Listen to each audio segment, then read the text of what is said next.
Oke, assalamualaikum warahmatullahi wabarakatuh. Halo teman-teman, kita hari ini mau bahas tentang hal yang paling dasar yang dibutuhin dalam soal career planning.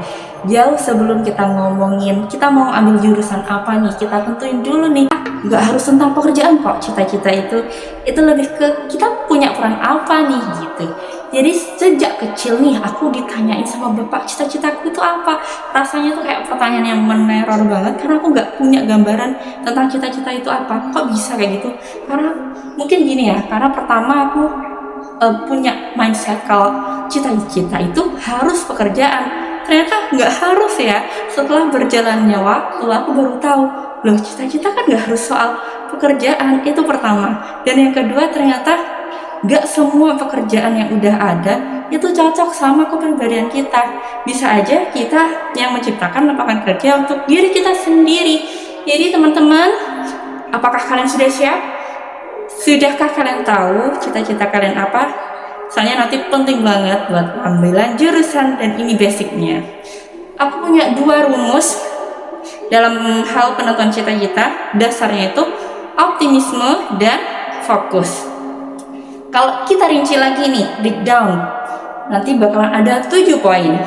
Optimisme kita bagi jadi 3 poin dan fokusnya kita bagi ke 4 poin.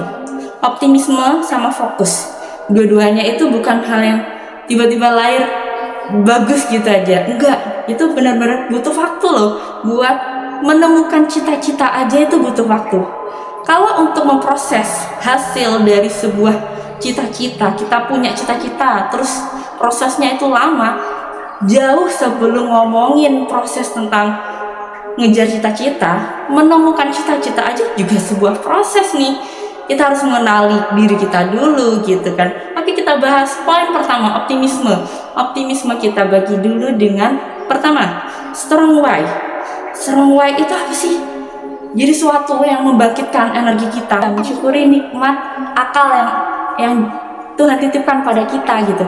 Terus mensyukuri semua potensi yang ada pada diri kita. Masa iya sih kita punya energi yang kuat terus disia-siain gitu aja? Oke, kita masuk ke poin kedua, need analysis. Setelah strong why tentang diri kita pengen berperan, tentang kita udah bisa membangkitkan diri kita buat bisa menggapai sesuatu yang bisa menghidupkan diri kita, urip sing urup gitu ya, hidup yang benar-benar hidup. Tentang strong why kedua, kita bakalan bahas yang jauh lebih menghidupkan bahan bakar energi kita, yaitu tentang need analysis. Need analysis itu apa sih? Need analysis, menganalisis kebutuhan tentang apa sih yang diri kita butuhkan atau yang orang lain butuhkan. Misalkan ngomongin psikologi nih, need analysisnya aku pengen sih ngebantu anak-anak muda. Kenapa ya anak-anak muda tuh banyak yang galau, tapi setelah itu nggak tahu ya kok malah yang dapat manfaat dari ilmu psikologi itu malah aku sendiri, karena itu membantu banget dalam menjalani kehidupan setelah nikah. Itu manfaat banget buat aku. Terus teman-teman yang lain, kenapa kok pengen ambil psikologi? Aku tanya, kenapa kok tertarik? Karena dia pengen memahami dirinya sendiri. Aku kok gini ya, emosiku suka meledak-meledak, terus aku pengen mempelajari emosiku sendiri, mengontrolnya. Nah itu bagus, kita belajar itu nanti dimodifikasi perilaku. Terus misalkan need analysis itu contohnya gimana? Misalkan di daerah pedesaan itu kenapa banyak sampah yang sampah limbah, maksudnya limbah seperti jagung yang seringkali itu dibakar. Padahal kalau kita search ternyata di luar negeri itu dibutuhin, bisa diekspor loh yang namanya bonggol jagung, bekas jagung yang nggak kepakai yang biasanya dibakar, itu ternyata bisa diekspor. Nah hal-hal yang seperti itu kita perlu peka untuk mempelajari need analysis, apa sih yang sebenarnya diri kita butuhkan atau yang dibutuhkan oleh sekeliling kita. Oke, kita masuk yang ketiga. Pertama apa tadi? Strong why, need analysis, dan yang ketiga SWOT. SWOT itu analisis strength, weakness, opportunity, dan threat. Kelebihan kita itu apa? Kelebihan kita sebagai anak muda itu umumnya energinya besar.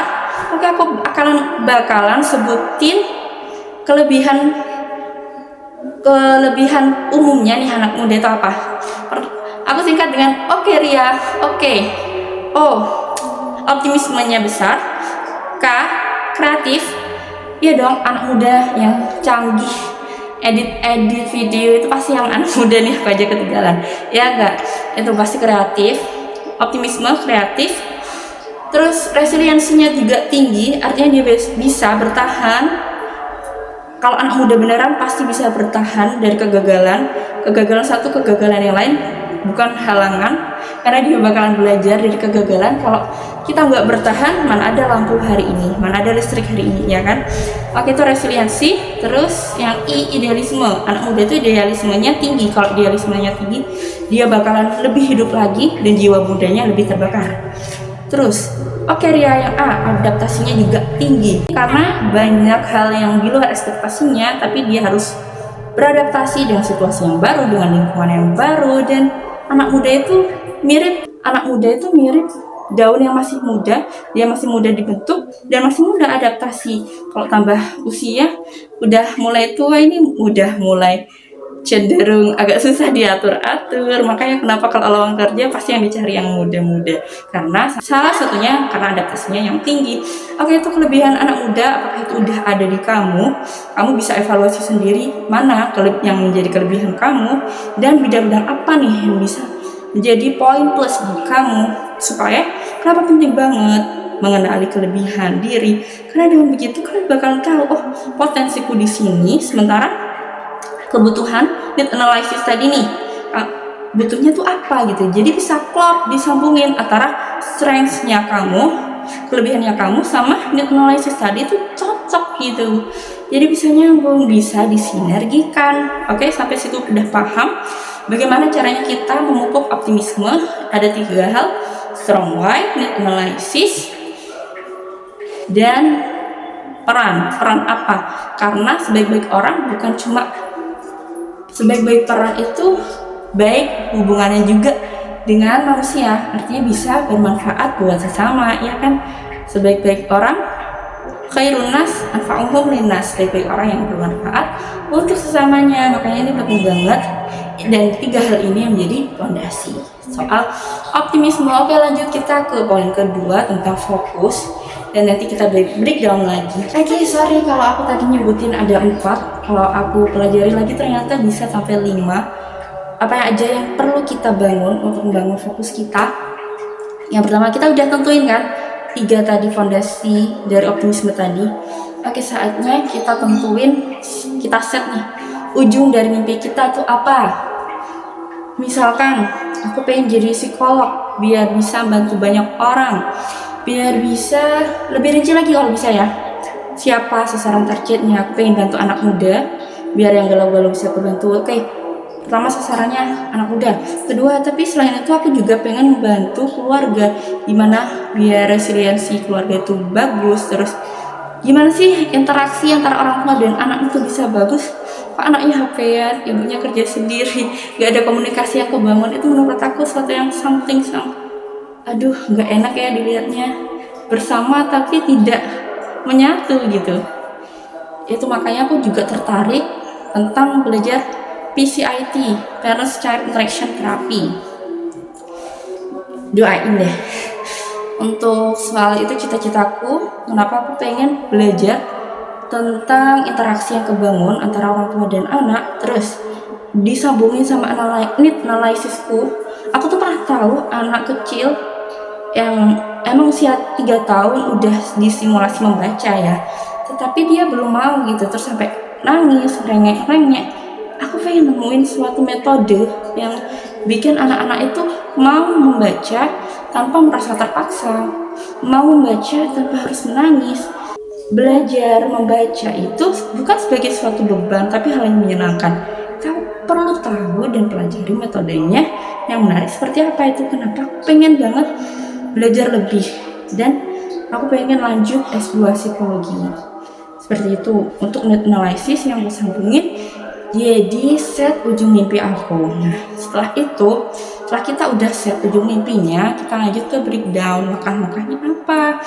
Breakdown langkah-langkah, bisa breakdown stepnya, bisa juga breakdown plan-plannya. Jadi misalkan aku takut nih Kak punya mimpi yang tinggi karena aku takut gak kecapai. Oke, kalau itu bukan soal mimpinya yang salah, tapi kita butuh breakdown mimpi itu jadi beberapa plan. Ada plan A, plan B, plan C. Misalkan plan A itu belum berhasil, ya udah kita masih ada plan B dan plan C, kayak gitu aja. Jadi nggak usah dibikin pusing. Resiliensi kita juga harus bagus, artinya daya tahan kita nggak boleh jatuh mental kita hanya karena kita belum berhasil di satu titik. Karena kalau menurut Dr. Gamal, keberhasilan itu justru gimana kita berjalan dari kegagalan satu ke kegagalan berikutnya, tapi ada tulisannya tanpa kehilangan energinya. Nah, di situ poinnya penting banget. Kita nggak boleh kehilangan energi hanya karena belum berhasil di satu poin. Oke, kita lanjut tadi tentang breakdown. Habis kita set ujung mimpi, kita breakdown planningnya apa. Terus kita breakdown juga step-stepnya. Misalkan untuk mencapai bisa S2 psikologi ke luar negeri, aku butuh bisa bahasa Inggris. Oke, berarti aku butuh belajar bahasa Inggris. Terus gimana caranya biar aku bisa bahasa Inggris? Ikut grup-grup bahasa Inggris, ikut kelasnya Miss Daryati misalkan, ikut kelasnya Miss Indri misalkan, ikut kelas yang nggak berbayar, atau juga ikut grup-grup WA yang bisa ngoceh bahasa Inggris kayak gitu. Terus supaya aku benar-benar bisa lebih kesempatan lebih dekat diambil beasiswa luar negerinya, berarti aku juga harus belajar IELTS dan ambil IELTS. Terutama ambil IELTS itu juga butuh duit, berarti aku juga harus nabung mulai sekarang. Terus lanjut lagi karir. Oh iya, soal yang namanya beasiswa itu kan persaingan, berarti aku juga harus nata CV aku yang bagus. Aku harus aktif, ikut banyak-banyak volunteer misalkan. Jadi kebangun tuh CV-nya yang nyambung juga sama rencana aku ke depannya. Misalkan aku tertarik di dunia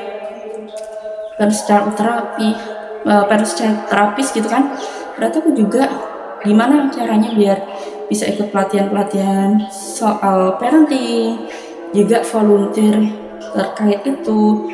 Terus gimana aku juga mengembangkan Instagramku, konten-kontennya.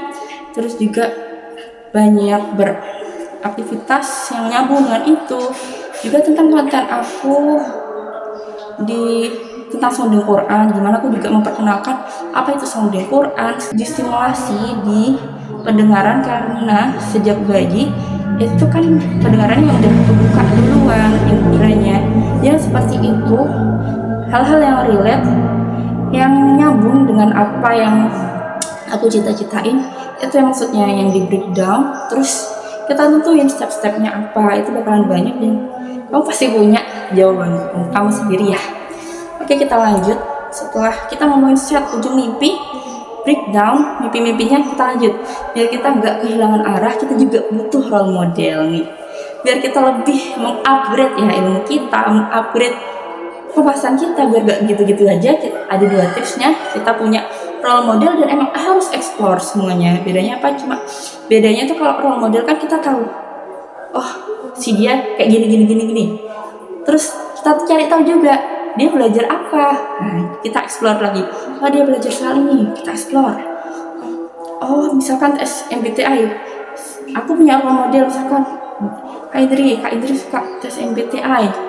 Terus kita pelajari tes MBTI itu, tes MBTI, dan ternyata ada referensi yang berbahasa Inggris juga tentang tes MBTI, tentang personality MBTI itu apa aja. Wah, di situ aku dapat 2 nih manfaatnya.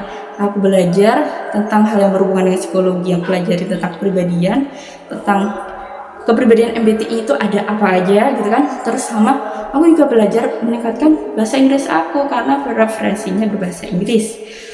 Dan jangan lupa juga dikaitkan sama, ini tips juga buat kamu, kalau kamu pengen belajar bahasa Inggris, kaitkan aja dengan apa yang kamu pelajari. Jadinya kamu bakalan dapat 2 manfaat, mengembangkan basic yang sedang kamu tekuni, dan juga improve bahasa Inggris kamu. Oke, kita udah belajar 4 tadi, udah nyebutin 4 tentang set goal, ujung mimpi kamu, breakdown mimpi kamu, terus tentuin role model kamu, sama explore semua ilmu yang berkaitan, dan juga explore si role model ini tadi belajar apa aja.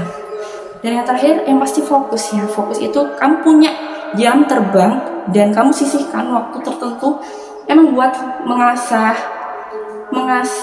apa yang emang mau kamu tekuni. Misalkan untuk belajar bidang tersebut kamu baca, menyisihkan waktu misalnya setengah jam buat membaca dan setengah jam buat bikin konten. Jadi gini, apa yang kamu pelajari kan kamu baca nih, ya udah dikontenin aja apa yang kamu pahami dari apa yang kamu baca gitu. Jadi istilahnya memang mereview buku atau mereview karya atau membagikan insight yang udah kamu dapetin, dan itu bakalan ini banget kok, lebih nempel karena ilmu yang dibagikan bakalan lebih melekat di otak. Jadi gimana? Jadi udah paham 8 poin yang udah disebutin tentang optimisme dan fokus. Optimisme kita ngobrolin strong why, need analysis juga peran apa yang kita bagikan nantinya, dan terus tentang optimisme kita ngomongin tentang set ujung mimpinya, breakdown ujung mimpinya, tentuin role model kamu, dan role model itu gak cuma satu orang loh ya, kamu bisa cari sosok inspiratif yang banyak sekalian biar kamu wawasannya terbuka. Terus juga explore juga nih apa yang semua yang relate gitu kan, yang bisa dipelajari juga termasuk apa yang dipelajari oleh role model kamu, itu explore semuanya. Dan yang pasti fokus kamu tekuni, kamu sisihkan waktu misalkan sekian menit untuk membaca dan sekian menit buat bikin konten yang terkait dengan apa yang sedang kamu pelajari. Jadi semoga bermanfaat. Jadi gimana? Udah ada bayangan nih aku mau cita-citanya apa, terus prospek jurusan yang kamu ambil tuh apa, itu udah ada bayangan ya.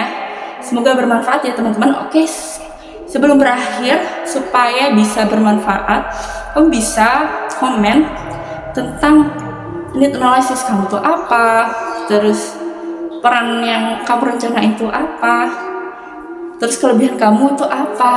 Itu komentar aja ketik aja di kolom komentar supaya kita bahas dan diskusikan lebih lanjut. Terus role model kamu itu siapa, set ujung mimpi kamu itu apa, breakdownnya apa, itu tulis aja di kertas, dan juga jangan lupa di kolom komentar supaya kita bisa bahas bareng-bareng dan supaya kamu lebih berenergi lagi untuk mewujudkan mimpi kamu. Selamat mewujudkan cita-cita, selamat membuat career planningnya masing-masing kamu ya. Oke, itu selamat sukses, selamat menemukan cita-cita, karena jangankan memproses sebuah cita-cita, menemukan cita-cita aja membutuhkan sebuah proses. Jadi selamat berjuang dan menggapai cita-cita teman-teman semua. Assalamualaikum warahmatullahi wabarakatuh.